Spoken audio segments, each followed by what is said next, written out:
সবাইকে আশা করি সবাই খুব ভালো আছেন। আর আমরা এখন একটুখানি ঘুরতে যাচ্ছি, আজকে রবিবার সেজন্য বেরোচ্ছি। আর নতুন সানগ্লাস কিনেছি, সেটা পরেই ভাবলাম ব্লগটা শুরু করি। কেমন লাগছে অবশ্যই জানাবেন। আর কোথায় যাচ্ছি আপনারা তো জানেন, কোথায় যাই আমরা, সেখানেই যাচ্ছি। তাহলে চলুন সঙ্গে থাকুন। এই যে দোকানে হাত দিয়ে বসেছে, ওনাকে কিছু দিয়ে যেতে হবে। ব্যাটা আমাদের সঙ্গে কিন্তু 12টার সময় ভাত খেয়েছে।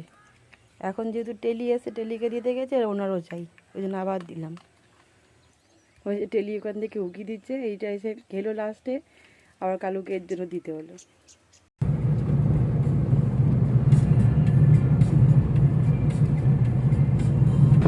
ওই দেখো দূর থেকে বৃষ্টিটা আসছে, বৃষ্টি পড়া শুরু হয়ে গেছে। গাড়ির সামনের গাছের অবস্থা, যখন বেরিয়েছিলাম তখন আকাশ পরিষ্কার ছিল। আমি আবার সানগ্লাস পরে বেরোলাম, রোদ ছিল বলে আমাদের ওদিকে। এদিকে এসে দেখি আর বৃষ্টি পড়ছে। এই যে চলে এসেছি বনলতার সামনে। আর আমার গলাটা এখন একটু হালকা ভাঙা আছে, ঠিক হয়নি। আর মোটামুটি ভালোই লোক আছে দেখছি। বৃষ্টি হয়েছে না, একটু ঠান্ডা ঠান্ডা ওয়েদার আছে। আর সৈকতের বাবা গেছে চা আনতে।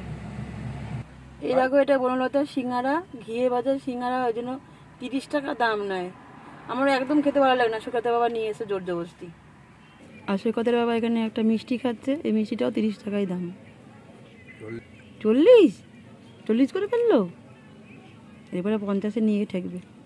এই চলে এসছে আমার চা।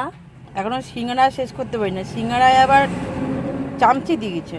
বাবা, বাঙালি এত বড় লোক কবে দিয়ে হয়ে গেল যে সিঙ্গারা চামচি দিয়ে খাচ্ছে? আমি তো খাবো না, হাত দিয়েই খাবো। ওইখানে বৃষ্টি হচ্ছিল, আর এখানে দেখো বনলতার জঙ্গলের এখানে একদম সূর্য মাথার ওপরে। আমরা আসার একটু আগে বলছে এখান থেকে হাতি গেছে, ভেতরে চলে গেছে হাতি। ভাবলাম হয়তো দেখাতে পারবো, তো ওরা বলছে এখনও বেরোতে 2-3 ঘন্টার উপর টাইম লাগবে। তা আমরা আবার বাড়ি চলে যাব, হবে না দেখানো। এই জায়গাটা থেকে গেছে, এর আগে আমরা দেখেছি অনেকবারই। পুরনো পাতা পড়ে গেছে, দিয়ে নতুন পাতা গজাচ্ছে, কি সুন্দর লাগছে দেখো দেখতে জায়গাটা। আর আমার গলাটা এখনও সেই ভাঙাই রয়েছে, এখনও ভালো ঠিক হয়নি। এইখানটা আরও বাঁকের রাস্তা, তো ওইখানটা আরও বেশি ভালো লাগছে। এইখানে যে কজন আসে বেশিরভাগই না ব্লগাররা আসে, সবাই দেখি ক্যামেরা তুলে তুলে সব ভিডিও করছে। যেটা বনলতার সামনেটা ভালোই লোকজন আছে, কিন্তু বেশিরভাগই ব্লগার, সব বড় বড় ব্লগার। এই ভিতরে সব ব্লগারগুলো আছে, এরা সব ভিডিও করছে, দিয়ে ছাড়বে। আর আমরা এখন বনলতা ছেড়ে বেরিয়ে যাচ্ছি। এখানে একটা অ্যাক্সিডেন্ট হয়েছে, ওই হ্যাঁ একটা স্কুটারের সঙ্গে আর এই গাড়িটার সঙ্গে। বাবা পালাও তাড়াতাড়ি, নাহলে কাজ ঝাল আমাদের ওপরে দিয়ে মিটিয়ে দেবে। গোটা পাড়া তারপরে নিয়ে সব কটাকে ভাঙ। এই গ্রামের দিকে লোকেদের না টেম্পার বেশি, পুলিশগুলোকে বলছে দাঁড়া তোদের ধরে মারবো, কোথাকার জ্বর কোথায়, ভয়ও লাগে। রাস্তায় বেরোলে না এরকম দৃশ্য দেখতে হয়।